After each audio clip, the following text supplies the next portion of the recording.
A programação a seguir é uma produção independente. Entrevistas, comentários e as informações contidas neste programa são de inteira responsabilidade dos seus idealizadores.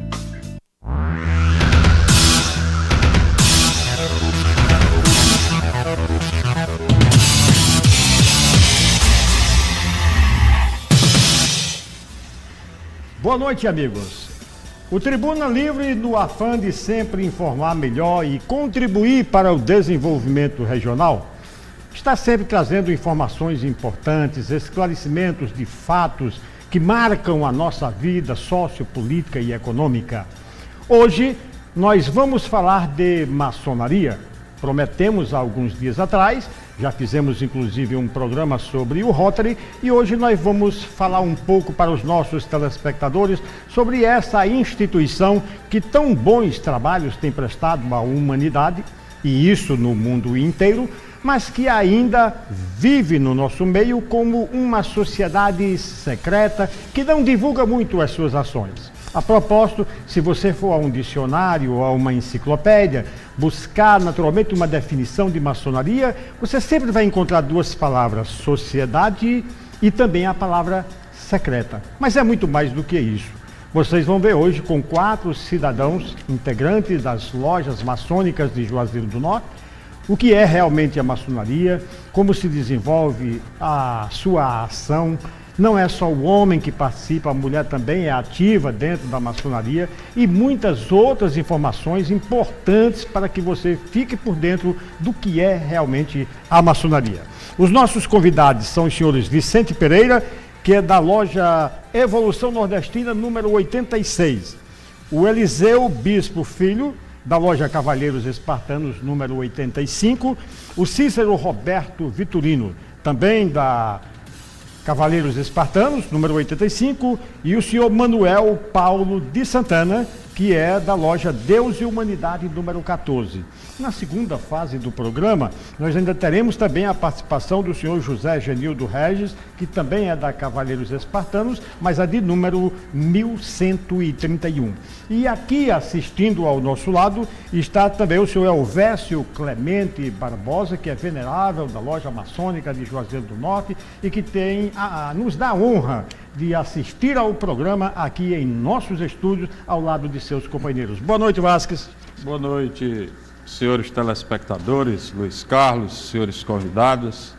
Luiz Carlos, certamente que a maçonaria, por viver de certa forma sem divulgar suas ações, os seus objetivos, parece a grande maioria da cidade, a nós outros aqui, principalmente a mim, que tenho pouco conhecimento sobre essa instituição, de que é uma instituição que vive numa corrida desenfreada na busca da utopia. Utopia positiva, de fraternidade, de igualdade, de lei para todos, de ausência de fome, de ausência de analfabetismo. Então isso é uma utopia positiva e é isso, no meu pequeno entendimento sobre a maçonaria, numa visão inclusive até simplória, exatamente para isso que nós trouxemos aqui os nossos convidados, para que o telespectador também nosso do Tribuna Livre, que conhece de certa forma pouco sobre a maçonaria, fique entendendo melhor como é que funciona, quem pode participar, a sua origem, enfim. Você falou aí, Luiz Carlos, de que a mulher participa ativamente da maçonaria, mas eu não entendo dessa forma, inclusive só se agora dessa evolução, nesses tempos mais modernos da maçonaria, porque inclusive, isso é um tema para nosso debate aqui, havia crítica com relação a isso, de certa forma, essa distância da mulher na intimidade, no seio da maçonaria. Inclusive também é outra questão que certamente pode até não ser divulgada aqui, mas nós vamos perguntar, é uma instituição de segredos, não sabemos, não entendemos se é uma estratégia, esse segredo é uma estratégia no sentido de buscar maiores adeptos, enfim, nós vamos fazer um bom bate-papo aqui com os nossos convidados e certamente com a participação do nosso telespectador. O nosso programa é sempre um oferecimento do Gigante das Tintas, que é gigante por natureza. A sua matriz é em Juazeiro do Norte, na rua São Pedro, mas possui filiais nas cidades do Crato, Brejo Santo e Juazeiro do Norte. Em um minuto, estaremos iniciando o nosso debate. Até já. A Hipercor agora tem suas tintas atestadas pelo Programa Setorial de Qualidade da Abrafate. São tintas látex, esmaltes, vernizes e massas, produzidos com qualidade garantida. E tem mais, a Hipercor foi a única no Brasil que conquistou esse atestado em seu primeiro ano de atuação. Um grande feito que atesta a competência de uma empresa do Grupo Edson Queiroz. Essa é a Hipercor, muito mais vida. Redesenhando Juazeiro. Consolidando vínculos. CRC. Construtora Raimundo Coelho. Muito bem, vamos iniciar o nosso debate. E a primeira pergunta, evidentemente, vale para todos, mas qualquer um pode se candidatar a responder. Como definir maçonaria? Aquilo que eu falei no início, que em todos os verbetes a gente encontra lá sociedade secreta, começa sempre por aí. Meu caro Cícero Roberto Vitorino, nos dá o prazer de definir o que é maçonaria, Cícero Roberto. Primeiramente, eu gostaria de dar uma boa noite aqui aos nossos telespectadores e dizer que há muitas definições sobre a maçonaria. Uma delas, que eu acho mais viável, é que maçonaria é uma sociedade universal que congrega em suas hostes homens livres e de bons costumes, que vivem em perfeita união, onde eles se respeitam e se consideram irmãos, e estão sempre unidos por um laço de fraternidade em todos os sentidos dentro dos seus trabalhos. Evidentemente, esses homens procuram, dentro das lojas maçônicas, através de estudos, aperfeiçoar os seus deveres cívicos, aprimorando-os para melhor servir a família, a sociedade, a humanidade e a pátria. Isso, em linhas gerais, é esse o significado da maçonaria. E quando a gente diz homens livres e de bons costumes, é que o maçom tem que ser um homem livre e um homem que respeite a liberdade dos outros. Porque nós entendemos que a liberdade é um patrimônio inalienável da sociedade. E que é de bons costumes, porque ele tem que ser uma pessoa de boa índole e uma pessoa preocupada, não só com ele, com a sua família, mas também com o bem-estar do seu próximo.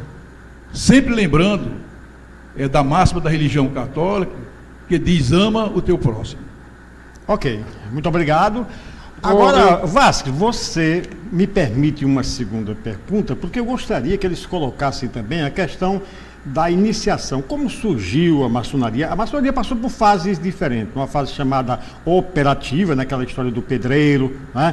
Depois, ela modificou-se, principalmente na época do Iluminismo, ali pela Idade Média, na Europa, né? Com a Revolução Francesa, com a própria Revolução Americana, que deu liberdade para os americanos. E até na independência do Brasil, a gente consta que a maçonaria teve uma participação muito ativa. Eu gostaria que todos enfocassem um pouquinho desse detalhe, que é didático para o nosso telespectador. Como é que chegou a maçonaria no Brasil, né? Como é que ela surgiu, como é que ela foi mudando de fase, como é que ela se incorporou universalmente. Inicialmente, boa noite. Boa noite. Boa noite aos telespectadores, boa noite ao Dr. Vasques, ao professor Luiz. A maçonaria, ela passou por, digamos, 3 fases distintas, que ainda hoje existem especulações históricas sobre essas fases. A fase considerada lendária, que remonta a maçonaria para uma época bastante distante. Antes de Cristo mesmo. Isso. 5º século, mais ou menos, antes de Cristo, com a construção do Templo de Jerusalém. seria a fase lendária, depois a fase operativa, quando surgiram os pedreiros, de forma organizada, na Europa medieval, na construção de catedrais, de castelos, e, posteriormente, com o advento da maçonaria especulativa, quando as sociedades de pedreiros abriram suas portas e aceitaram pensadores, filósofos, escritores, cientistas. Muito bem. Nos seus quadros. Vasco, fica à vontade agora. Eu queria, quando eu abri o programa aqui, eu coloquei a palavra utopia. Utopia é um sentimento, é uma coisa subjetiva que é muito bom que exista. No entendimento de vocês, maçons, que na minha visão, na minha simplória visão, se regram basicamente nessa utopia da fraternidade, da lei para todos, da igualdade, enfim. Essas questões, como é que vocês discutem e lutam para que isso realmente venha se reverter de verdade para a sociedade? Como vocês encampam essa luta? Por exemplo, a luta da igualdade, da liberdade, do não analfabeto, de não à fome, enfim, esses valores. Qual é a luta que vocês, principalmente aqui na nossa região e na nossa cidade, que vocês fazem em cima disso aí para diminuir o sofrimento da sociedade que vocês defendem e dos valores que vocês defendem? O Vicente quer falar? É a vez de Vicente. Ora, Vicente. Boa noite. Boa noite. Boa noite, Vicente. Telespectadores, boa noite ao professor Luiz Carlos, doutor Vasco Landim. Aos senhores eu trago um abraço fraternal do venerável mestre da loja Evolução Nordestina, número 86, nosso irmão Jová da Silva Pereira. O seu substituto imediato, o doutor Antônio Arnaldo Onofre de Alencar, que está nos assistindo lá no nosso templo, no salão de banquete. A sessão foi suspensa para esta finalidade. Dizia o nosso irmão que a maçonaria teve 3 fases distintas. E chegou aí a informação da maçonaria especulativa. Nós sabemos que a humanidade, nas nações existentes, não havia liberdade. E aí a maçonaria, trazendo para os seus quadros, a partir do iluminismo, homens de saber, de cultura, começou um trabalho em busca da liberdade do homem, do ser humano, que era subjugado a 2 poderes distintos, o clero e ao rei. A maçonaria começa aí um trabalho de busca constante da liberdade do homem. E começa aí com a libertação dos Estados Unidos, das 3 colônias que foram libertadas da Inglaterra, a França com seu movimento libertário, e o nosso querido professor pergunta como nós chegamos ao Brasil. As ideias maçônicas começam a aparecer no Brasil, já lá na Confidência Mineira, pois ali participou maçons vindo da Europa, pois nós não tínhamos lojas maçônicas no Brasil. Então é antiga a existência de maçom no Brasil, mas as lutas eram secretas, porque eram contra os poderes constituídos, a luta da liberdade, inclusive na busca de um país liberto que tinha, na Inconfidência Mineira, uma tendência republicana que culminou com a independência. Seria por isso que permaneceu esse mito do segredo da maçonaria, porque ela iniciou-se, principalmente aqui no Brasil, como o senhor disse, de uma forma secreta, porque ela lutava contra o poder constituído, né? E esse poder era muito forte. Então tinha que ser uma atuação realmente secreta, uma revolução, né? Talvez por isso tenha permanecido essa coisa de que a maçonaria tem um segredo que não pode ser revelado, que nós outros da imprensa não temos acesso. Não é estratégia da maçonaria o segredo para atrair mais adeptos, meu caro? Não, absolutamente não. A maçonaria, ela não tem, para o maçom, ela não é uma instituição secreta. Porque nós temos estatutos registrados nos cartórios, nós temos CNPJ. Certo. Então, é apenas uma instituição que tem, né, uma forma velada, mais reservada. Isso. Mas ao longo da sua história e do tempo, ela tem se modernizado mais e tem aberto mais um pouco ou não? Ou continua? Porque antes não era difícil fazer um debate desse assim, com maçons, televisão, não era mais difícil, não? Ou é a mesma coisa? Talvez não. Eu acho que a maçonaria sempre, para esta finalidade, ela foi aberta, né? E nosso irmão Cícero deu uma definição aí de maçonaria muito importante, mas eu diria que ela, na sua definição prática, ela é uma instituição evolutiva, progressista, filantrópica, filosófica. Então, ela, com essas definições, ela sempre foi uma instituição voltada para o bem da sociedade. Então, ela sempre esteve de portas abertas para esses debates, não no tempo, mas com a sociedade. A participação de toda a sociedade com a maçonaria é antiga, inclusive em Juazeiro do Norte, né? A maçonaria chega aqui nos idos de 1934, com uma loja fundada na cidade do Crato, né? 1º de janeiro de 1934, com a denominação de Deus e Amor, né?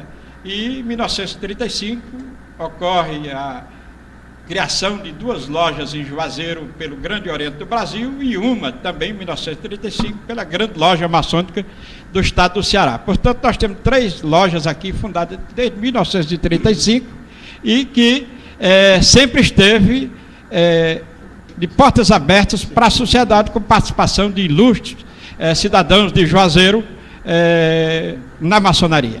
Meu querido Manuel Paulo de Santana, eu perguntaria, a maçonaria é tida como universalizada. Nós, independente de termos 1, 2, 3 ou 4 lojas, mas os princípios, né, os fundamentos da maçonaria são universais. Para vir a um programa como esse de hoje, os senhores precisaram de alguma determinação de uma assembleia qualquer ou não? Foi só combinar? Boa noite. Boa noite aos telespectadores, boa noite aos nossos grandes apresentadores, professor Luiz Carlos, doutor Vasco, boa noite aos meus irmãos componentes dessa tribuna e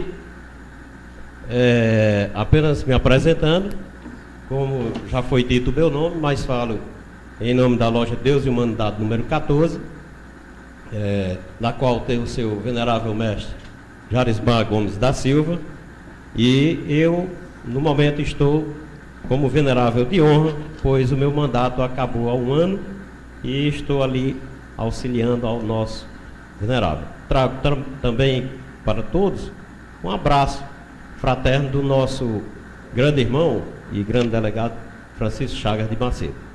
E, meu querido Luiz Carlos, respondendo à sua pergunta, de fato, nós não necessariamente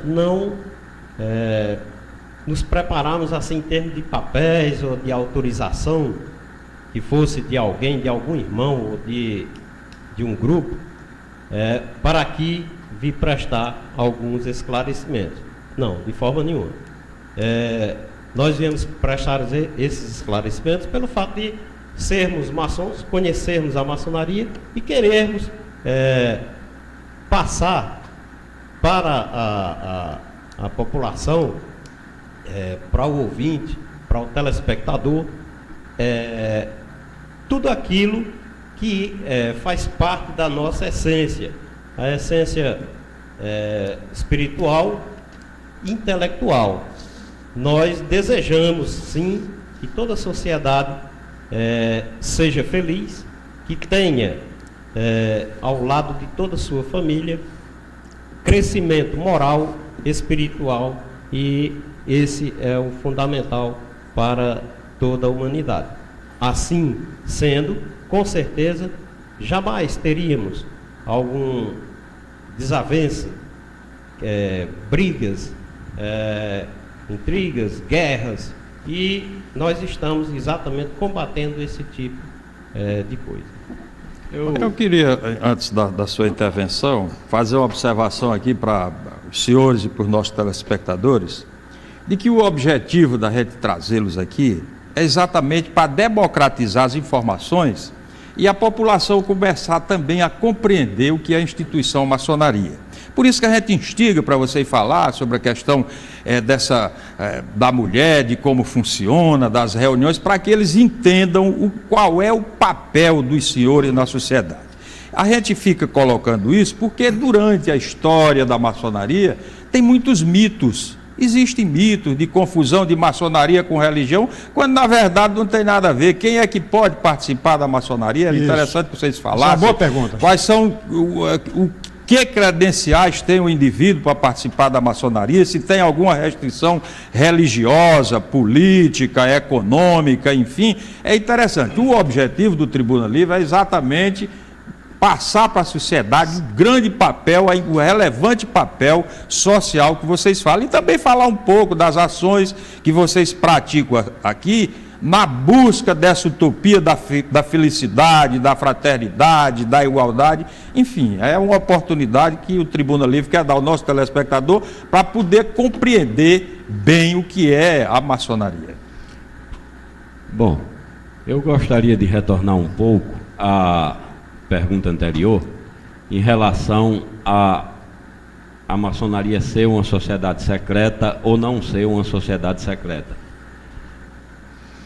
Lógico, no decorrer da história, todos nós somos sabedores que nem sempre uma organização, uma instituição como a maçonaria poderia se apresentar publicamente, já que ela estaria fazendo frente a um determinado regime político, ela estaria fazendo frente a uma situação social que se pretendia se modificar. Então, daí a necessidade dela permanecer secreta, seus membros permanecerem anônimos, diante da circunstância momentânea da história. Passado esse período, digamos assim, obscuro, a maçonaria perdeu a necessidade de permanecer oculta. Daí se fundarem lojas, as lojas estão aí nos bairros, todas as pessoas que residem próximo a essas lojas sabem os dias das reuniões, nos veem chegar e, como disse o Vicente, nós temos identidade jurídica. Então a maçonaria perdeu o caráter de organização secreta. Tem sim discrição, tem sim coisas que são reservadas dentro da maçonaria àqueles membros que fazem parte da instituição. Eu queria aproveitar o ritual de sessões, de reuniões de vocês. Quem é que pode participar e o que é que vocês tratam? Quais são os temas que são mais discutidos? É só a questão de ordem interna ou vocês levam para a pauta de discussão temas da sociedade, de interesse da sociedade? Não, doutor Vasque, a maçonaria trata exclusivamente de qualquer assunto de interesse da comunidade. Nós somos uma sociedade aberta para atender às necessidades e ajudar no que for possível o soerguimento da sociedade. Tratamos de assuntos sempre do interesse da sociedade. Nós não somos uma sociedade política, evidentemente, na verdadeira, vamos dizer assim, em termos de politicagem.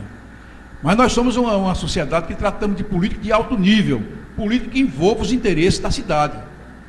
E nós estamos sempre de pé e à ordem, sempre alerta para o chamamento da loja, ou chamamento da sociedade, e tudo aquilo que for lídimo do seu interesse. Essas discussões, por exemplo, desse tema fora a pauta interna da maçonaria, vocês verbalizam depois, publicizam, ou não, ou ficam interna na reunião? Por exemplo, você discute um tema da sociedade, uma demanda da sociedade, da região. Como é que a sociedade tem conhecimento dessa discussão? Ou não tem? Ou não tem? Não tem, tem sim. Tem muitos assuntos que é de interesse da sociedade que nós divulgamos. Nós temos também, nas nossas sessões, nós abrimos as sessões para recebermos pessoas que não são maçons, autoridades, que nós chamamos sessões brancas. Lá são tratados assuntos, não só com os maçons, mas com as autoridades que lá vão e que levam assuntos para serem tratados lá dentro, e trocamos ideias de como nós poderemos nos interagir e fazermos um trabalho também juntamente com todo esse pessoal que tem interesse em prol da sociedade. E depois vocês, por exemplo, numa discussão dessa, vamos levantar uma ideia, vocês discutiram um assunto importante para a região do Cariri, tipo, vamos dar um exemplo aqui que já está bem batido, aí aeroporto regional, fizeram uma discussão sobre a importância, a necessidade da melhoria do aeroporto regional do Cariri, e vocês fizeram, então levaram alguém para a sessão, essa sessão branca. Depois vocês, a própria instituição, faz um documento, uma carta para as autoridades e faz essa reivindicação por escrito, assina e faz a solicitação dessa demanda, ou vocês ficam na descrição de só apenas discutir? Não, perfeitamente. O nosso trabalho é divulgado. Quando a pessoa interessada, a autoridade lá não vai, se nós tivermos um programa, nós colocaremos no papel e iremos lá, e iremos reivindicar junto a quem de direito, mostrando como a coisa deve ser feita aqui.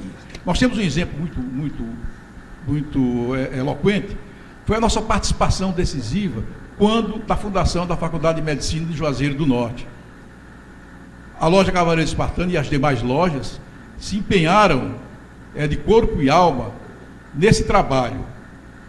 E fizemos correspondência para todas as autoridades do Estado, os deputados estaduais, os deputados federais, o governador, os senadores, e pedindo o apoio e mostrando, dentro do conteúdo da correspondência, por que Juazeiro do Norte merecia aquela unidade de ensino superior.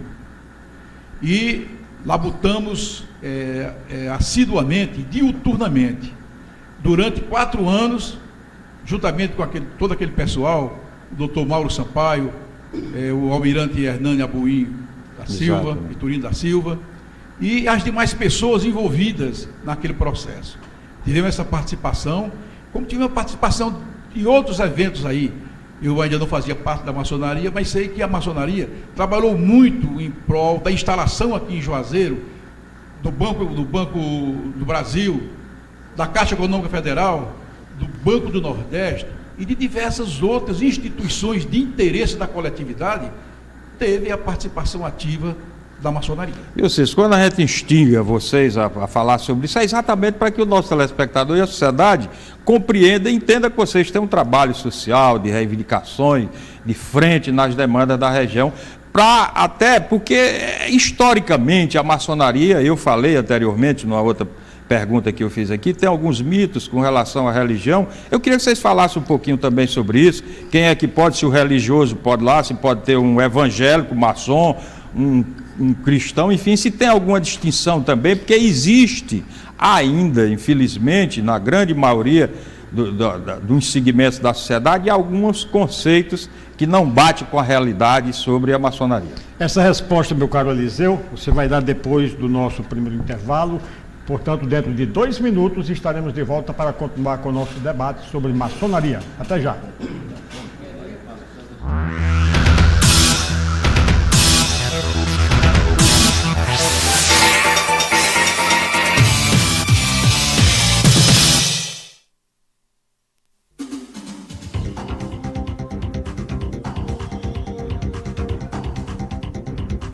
Cuide de seu visual, valorize o que você vê e como você é visto. Na hora de comprar ou renovar seus óculos, Óticas Diniz. Laboratórios digitais, precisão absoluta na confecção de suas lentes. Consultores capacitados pela indústria, tecnologia e conhecimento para você acertar na escolha. Óculos é coisa séria. Visite seu oftalmologista regularmente e deixe um profissional das Óticas Diniz ajudá-lo. Óculos de grau, óculos solar, Óticas Diniz. A melhor especialista em óculos do Brasil. Um bom profissional melhora ainda mais quando ele usa instrumentos de qualidade. As melhores marcas de violões, guitarras, teclados, sons, microfones, mesa e iluminação. Você encontra na Casa do Som, Rua São Pedro 1081, em frente à Prefeitura, Juazeiro do Norte. Casa do Som, qualidade profissional.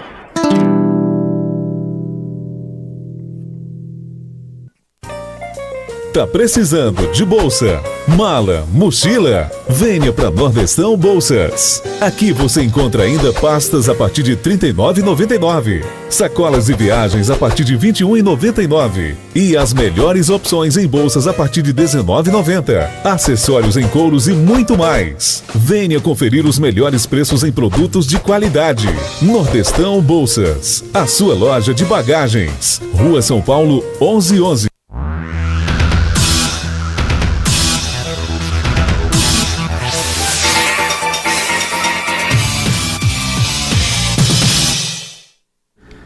Estamos de volta com o nosso Tribuna Livre. Vamos continuar com a mesma bancada, já que o venerável Elvésio Clemente Barbosa resolveu manter-se ali como telespectador ao lado do José Genildo Regis, que é da Cavaleiros Espartanos 1131. Mas o programa vai continuar. Já tem aqui algumas perguntas feitas por telefone, mas o Vasco tinha deixado uma pergunta aí, e o Eliseu já ia iniciar a resposta. Agora você pode dar a resposta, Eliseu. Fique à vontade. Bom, eu primeiro gostaria de complementar aqui, em termos de ações maçônicas, quando daquela proposta de criação da Universidade Regional do Cariri, pelo senador Reginaldo Duarte, teve uma participação ativa da maçonaria em relação a esse projeto, com encaminhamentos, inclusive, para o Senado Federal. E em relação à pergunta do Dr. Vasque, quanto à questão religiosa, a maçonaria ela não é uma religião, ela não é uma seita, ela respeita todas as religiões no mesmo patamar de igualdade, ela não tem objeção a que nenhum membro seu faça parte de nenhuma religião existente. A única exigência que a maçonaria faz é que qualquer cidadão que tenha pretensão a ingressar na maçonaria, que ele acredite em um ser supremo. E aí é uma forma particular de cada um interpretar e aceitar esse ser supremo. Vou dar aqui um exemplo da... como é que eu colocaria aqui? Da não opção religiosa da maçonaria e o convívio harmônico que a maçonaria tem com toda e qualquer religião, na pessoa do saudoso Monsenhor Murilo, que foi palestrante dentro de nosso templo, na loja Cavaleiro Espartano, número 85. Proferiu palestra com a maior sabedoria e tranquilidade, sem a menor objeção religiosa. Então, a maçonaria ela não tem esse mito de ser antirreligiosa, de discriminar religião A, B ou C. Não. Pelo contrário, para que se faça parte da maçonaria, eu repito, é necessário que se creia num ser superior. Isso restringe apenas, naturalmente, aqueles que se dizem ateus. Com certeza. Muito bem. Olha, meu querido Vicente. Paulo Santos. Paulo, primeiro. Olha, meu caro Luiz Carlos e Dr. Vasco, respondendo a uma pergunta que anteriormente o Dr. Vasco nos formulou, e na questão da admissão, o processo de admissão, como seria o papel da mulher na maçonaria, e agora eu vou dar algumas explicações, dizer alguma coisa a esse respeito. Olha, para ser admitido em uma loja maçônica ou adentrar a maçonaria, nós não buscamos fervorosamente, correndo atrás da busca de novos irmãos. Não. Nós procuramos, na sociedade, homens que tenham bons costumes e sejam pessoas não apenas influentes em qualquer área, de forma nenhuma, mas cidadãos bons e de bons costumes. Ficha limpa. Rapaz, traduzindo, ficha limpa. Ficha limpa. Quando não, imediatamente é barrado. Ok. E só nós é que eu tenho uma curiosidade com relação a essa questão da conduta ilibada, desses valores que são essenciais para qualquer cidadão de bem, são esses valores que a sociedade cobra muito disso. A maçonaria pode punir, pode tirar dos seus quadros, excluir alguém que se desvie da conduta correta. Com certeza, porque nós não praticando esse ato, então nós estamos concordando com aquilo de errado que... Sendo conivente. Verdade, os partidos políticos deviam agir dessa forma, né, Luiz Carlos? Perfeitamente. Olha, e tratando ainda desse aspecto, vamos falar, eu quero falar um pouquinho sobre o papel da mulher na maçonaria. Como, naturalmente, sendo homens de bons costumes, naturalmente a família está dentro desse contexto. Então, e a família, mulher e filhos, tem um papel fundamental. Olha, nós temos, chamamos de paramaçônico, porque a gente dá um apoio, mas apoio total, moral e de ombro mesmo a nossas esposas, aos nossos filhos, inclusive até os jovens homens de 13 a 21 anos. Existe uma ordem paramaçônica chamada Demolei, que inclusive aqui, não nesta tribuna, mas neste canal nosso de televisão, já veio prestar vários esclarecimentos. Então são meninos fantásticos, de ideias maravilhosas. Se reúnem também em nossos templos, e tudo a busca e da prática da moral e do civismo. Como também as jovens filhas e parentes bem próximas de nós, tem um grupo chamado Filha de Jó. Então elas também periodicamente, quinzenalmente, se reúnem e tratam também da mesma coisa, envolvidos também na questão social da localidade e da cidade, de um modo geral. Para os senhores terem uma ideia... Deixa-me fazer uma pergunta um tanto curiosa. Pois não. É verdade que o cidadão só pode ingressar na maçonaria sendo casado se tiver o aceite da sua esposa? Sendo casado, sim, com certeza. Então depende do aceite da esposa. Com certeza, professor, porque não sendo assim, qual o papel que a mulher vai desempenhar lá dentro? Ora, ela já está contra o seu marido. Então, com certeza sim. E eu queria fazer também uma pergunta. O tempo é pouco, a gente tem que aproveitar o máximo de vocês aqui. Vocês já expuseram aí quais são os valores que vocês defendem. Eu queria que qualquer um, vale para os quatro aí, para o Cícero, para qualquer um de vocês, dissesse para o nosso telespectador o que mais vocês condenam, os valores que vocês defendem, vocês expuseram aí. Acho que o nosso telespectador já compreendeu quais são os valores positivos. E o que é que vocês, como maçons, mais condenam em termos de valores negativos? Pois não. Quanto à pergunta, doutor Vasque, eu diria que a intolerância é um mal maior que a maçonaria combate. Certo. Todos os tipos de vícios que denigram a imagem do homem, eles são condenados pela maçonaria. Todavia, a ignorância, ela é mãe de todos os outros males. Portanto, a ignorância, a intolerância é debatido como sendo mal à sociedade.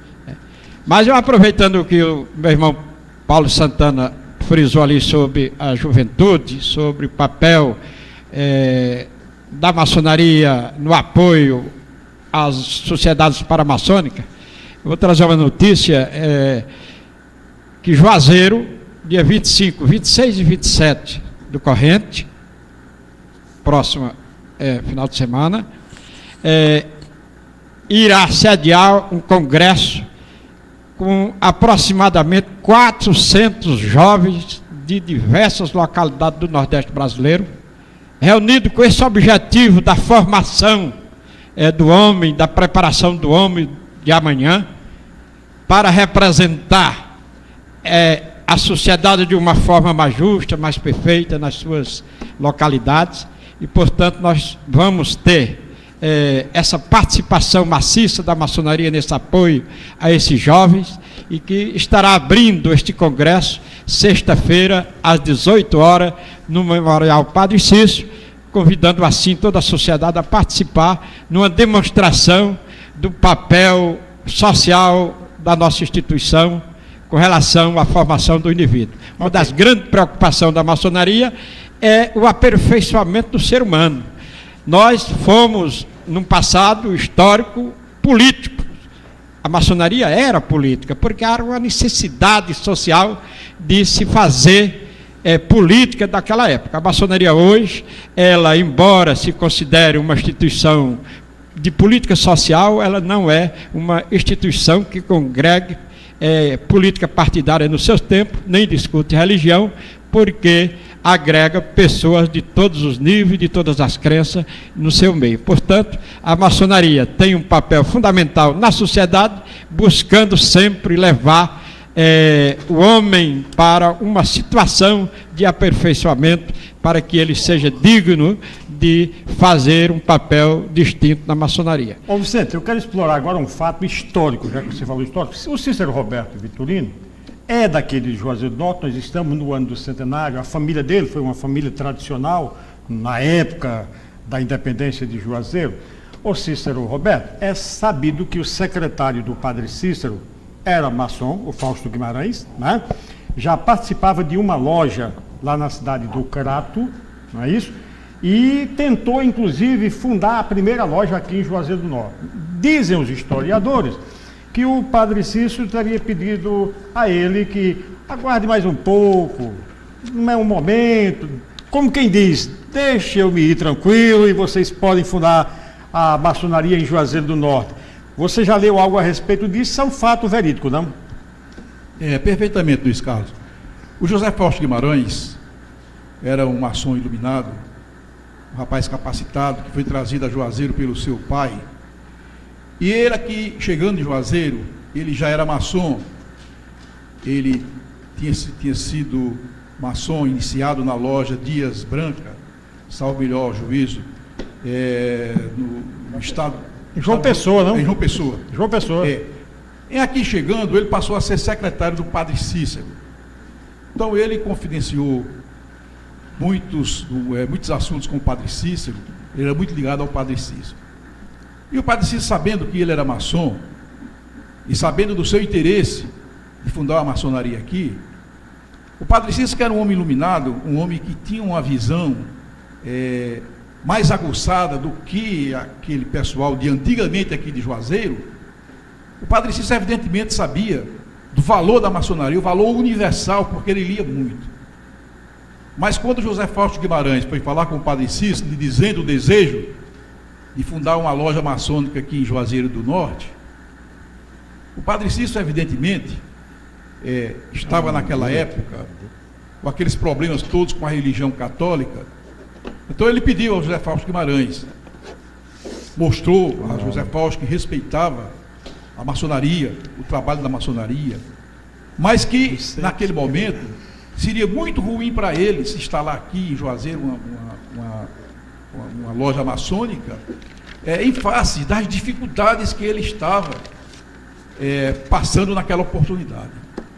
Então o José Fausto acatou a ideia e eles imediatamente tomaram uma decisão e fundaram a loja do Crato, como o Vicente aqui já falou, foi o Paulinho que falou aqui, a loja Deus de Amor número 84, que foi fundada em 1934, antes da morte do Padre Cícero. Mas em Juazeiro só em 35. E a nossa loja, o Zé Fausto Guimarães, respeitando o pedido do saudoso Padre Cícero Romão Batista, essa primeira loja só veio ser inaugurada no dia 7 de setembro de 1935, que é a loja Cavaleiros Espartanos número 85. Isso é uma informação histórica. Eu queria pegar o Vicente aqui, eu estava olhando aqui para a gravata do Vicente e vi que tem uns símbolos aí. A maçonaria, ela gosta muito de simbologia, tem vários símbolos na maçonaria. Compasso, a letra G, um esquadro. Enfim, fala um pouquinho aí, o tempo está acabando, mas eu fiquei curioso, olhando para a sua gravata. Aqui tem aqui nosso telespectador, as perguntas dele, a gente não pode deixar de fazer. E são muitas, né, Luiz? São muitas. Pois não, eu vou responder bem rapidamente. A maçonaria, ela tem uma linguagem centrada nos símbolos. Aqueles símbolos que foram instrumento de trabalho dos pedreiros. Isso. Portanto, ela é uma linguagem universal. Os símbolos, eles podem ser interpretados de várias maneiras, não fugindo, né, do principal, né, mas ele pode ser interpretado de várias maneiras. A simbologia maçônica é uma linguagem universal que vamos buscar dentro dos instrumentos dos pedreiros do passado, né? Maçom, a palavra maçom significa pedreiro, né? Portanto, foi trazido da maçonaria operativa para a especulativa esses símbolos para se tornar possível essa transmissão de conhecimento dentro dos tempos maçônicos. Portanto, o símbolo tem um significado importante de uma linguagem maçônica e ela é universal. Portanto, vamos às perguntas. José Roberto, do Rosário, lá em Barbalha.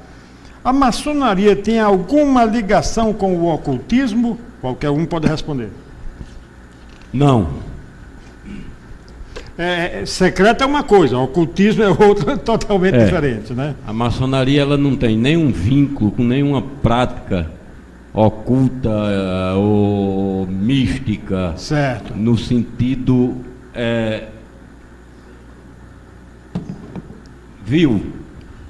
Certo. Maria Maia do Salesiano, para ser um maçom, tem que ter alguma renda salarial elevada? Olha que pergunta, hein? Interessante, né? Interessante. Elevada, não, mas ele tem que ser uma pessoa que tenha um meio de sobrevivência, não é? Ele tem que ter um trabalho, ele tem que ter uma renda, né, para a sua manutenção, não é para manter a maçonaria, mas para a sua manutenção. É necessário que seja rico. É necessário, né? Porque ele, para participar da maçonaria, ele paga uma taxa simbólica mensalmente, mas que ele vai declarar na sua proposta de ingresso na maçonaria que tem condições de arcar com aquela despesa que é declarada ali na proposta. Portanto, olha, o Reginaldo, lá do São Miguel em Crato, faz uma pergunta bem interessante. Eu acho muito curiosa a pergunta dele. Não sei se vocês vão entender. Observei que todo filho primogênito de maçom sempre morre de alguma tragédia. Há alguma explicação para este fato? Eu não sabia nem que isso ocorria. Talvez o Reginaldo tenha observado uma ou duas mortes, os né? Colegas, ou lido de alguma coisa. Isso é aquela questão dos mitos ainda. São mitos, existe, porque isso não é do conhecimento da maçonaria, nós não temos conhecimento nessa vivência, portanto, é uma invenção. Outra pergunta interessante é a do Júnior, aqui do Salesiano, do bairro Salesiano. Um deficiente físico pode entrar para a maçonaria? Se não, por quê? Não. Porque, como maçonaria, nós praticamos certos ritos, e o não aqui não é uma forma discriminatória com nenhum tipo de deficiência, mas por a impossibilidade que geraria dessa pessoa exercer os trabalhos internos praticados por nós. Então seria muito mais desgratificante e constrangedor para um deficiente quando visse que ele seria incapaz de praticar o rito maçônico do que ele não ser aceito.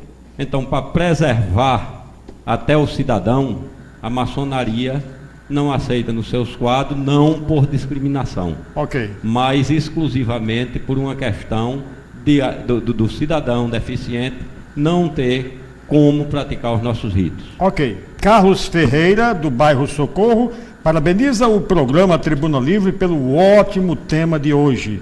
E o Gilmar, que é lá do seminário em Crato, a maçonaria é aberta à doutrina luciferiana, mas olha aí, isso é coisa do demônio, hein? Mas essas perguntas são feitas. Mas são feitas. Aquilo que eu falei merece a resposta. Gilmar, existe. Roberto. Meu caro amigo, isso é um absurdo uma coisa dessa. Isso é invencionice, que chega até outras pessoas que nos vêm fazer esse tipo de indagação. Ora, nunca em tempo algum nós professamos nada que não diga respeito ao grande arquiteto do universo, a esse ser criador do mundo. Isso sim é a quem nós nos apegamos. E o maçom não inicia nenhuma atividade a não ser depois de consultar intimamente o grande arquiteto do universo, que é Deus. Deus para os católicos, como na trilogia do Pai, do Filho e do Espírito Santo. Para outra religião lá, o maometanismo seria lá, e assim por diante. Razão por que os maçons vivem em perfeita união, porque eles respeitam o Deus de cada um dos irmãos.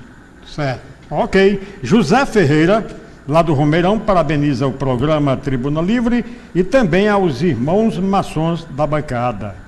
Professor Hugo, do ICVC, o professor Hugo é de Barbalha, parabeniza os irmãos maçons presentes no programa, em nome de Osmar Cavalcante, Edvan Pires, Arnaldo Alencar e o saudosíssimo Zezito. A propósito de Zezito, este não foi um ano muito bom para a maçonaria, porque sofreu perdas irreparáveis. A gente pode lembrar, assim, de imediato, não é?